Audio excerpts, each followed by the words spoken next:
Did you know it's World Giraffe Day? And the new zoo in Swamico hosted a wild day in celebration. Knew it for Mary Piacenti, one of our newest reporters, got the job of checking it out today. Mary.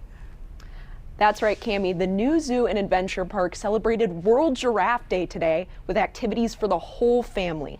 Zookeepers gave guests a rare look inside the giraffe enclosure and a chance to feed Zuri, one of the zoo's 3 giraffes. Attendees also had the chance to play games, craft, and even buy paintings made by the guests of honor.